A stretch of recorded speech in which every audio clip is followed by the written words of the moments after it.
somber forward to this evening. My next guest needs no introduction. Please welcome our captain, William Shatner. Let's have him tonight.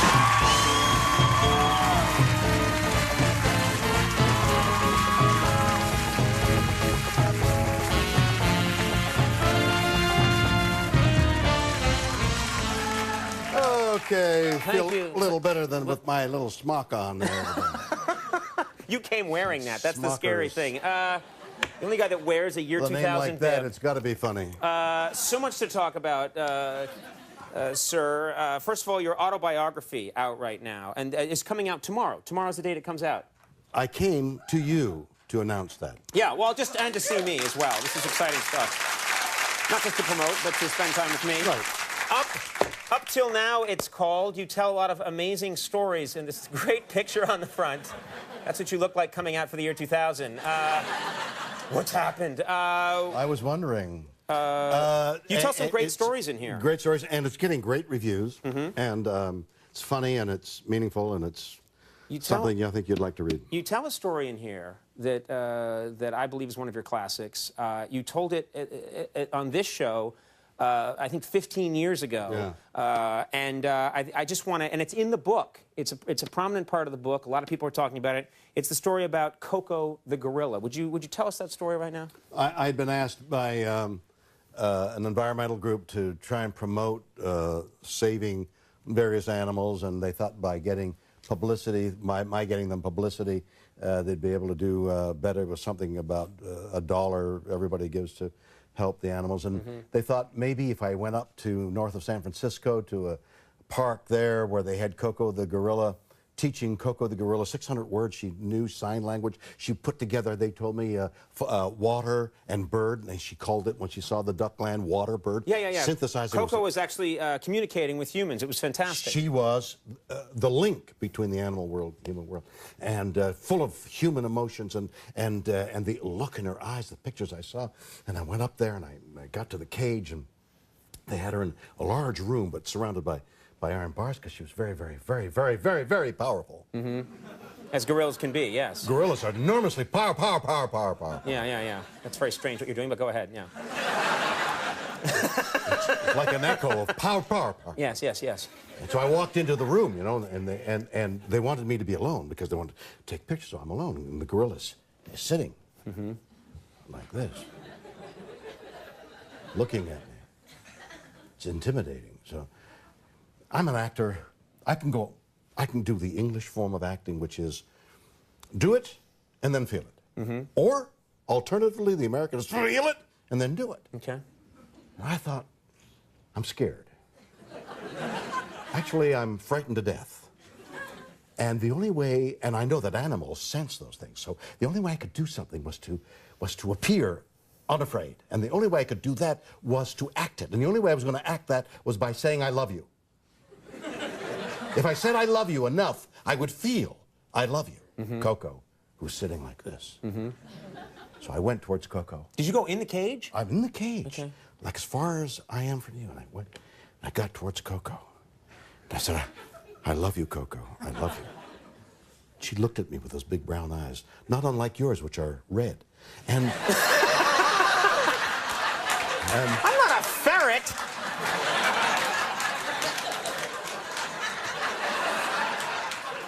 So you looked into Coco's... What were you doing? I became a ferret. Oh, I see. You're asking what I'm doing? That's like powerful. But at least You can feel it. Well, and suddenly you're asking me what I'm doing? yes, because what you were doing was totally inexplicable. I was a red-eyed ferret. Do it again. You know what that looks like? What? A red-eyed ferret. Okay, well, So I look at Coco in the eye. Yes. And I say, I love you. And she looks at me quizzically.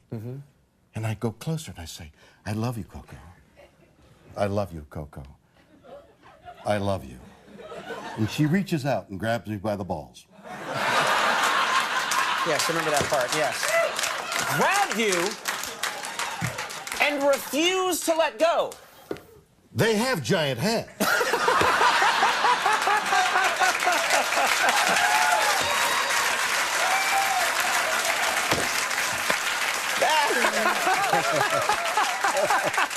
That story is made so perfect by the Shatner timing.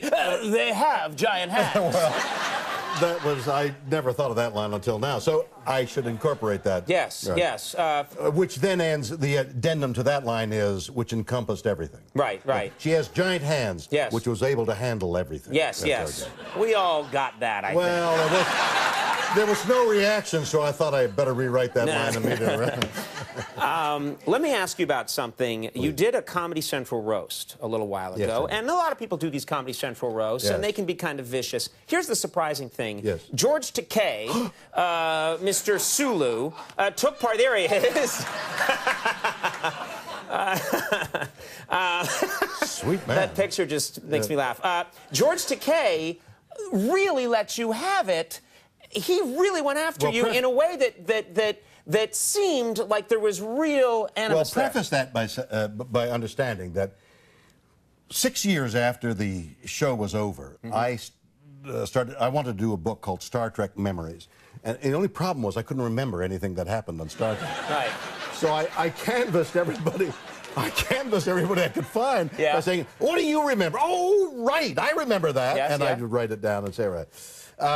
So I got to Nichelle Nichols. Finally, I'd interviewed everybody, including George. And I said, thank you, Nichelle. I was going to wrote it down. She said, well, hold on.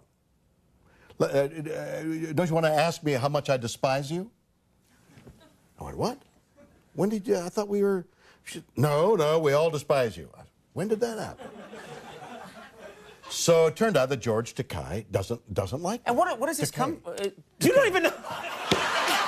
You don't even know how to pronounce his name. Wait a minute, it could go either way. You've known the guy for 58 years. Be Conan or Conan? No, it could not be. It's Conan. The Conan show. It's not the Conan show. Conan. You've been here 50 times. I know, but... I would have corrected you a long time ago. Well, right, but I might come back the next time and say Conan. You know it's Sulu, right? Not Salu, right? Salu by you, Salu. The point is... So the point is he doesn't like me. Yes. Okay, I don't know why. He hasn't liked me. It's been 40 years. Why hasn't he given up on it? Yeah. He still doesn't like me. He really hates you. He really hates me. So he's invited on the show, on the roast. Yeah. Now, the roast is supposed to be fun. You know, ha, ha, ha, we really hate you. No, we don't. This is what he did. That's called a throwaway to the... Aren't you going to play the clip? This is what you do. Do we have a clip here?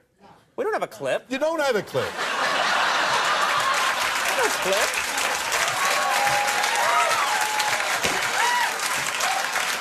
Okay. What are you talking about? Well, because there's no clip. There never was a clip. There never was a clip? There was never a clip. The Conan Do you show. do that? Do you do that in regular conversation? All the time. Do you do that when there's a clip here, and people walk out, and I don't understand why they don't like me. You've been doing that for years, haven't you? That's what I do on Star Trek. I'll have the hamburger and a side order of fries. Let's take a look at this clip.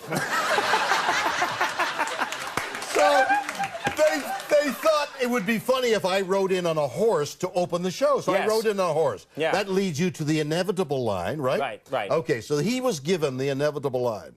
Screw you and the horse you rode in on. Right. But he says it, screw you and the horse you rode in on. Yes. Wasn't funny. No. There's a lot of anger there. You should have walked right up to him and gotten very close and said, George, I love you. I love you. That would have been fun. And then you're friends.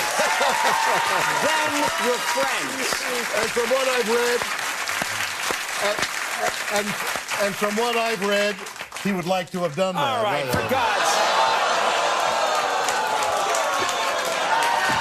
That was so unnecessary.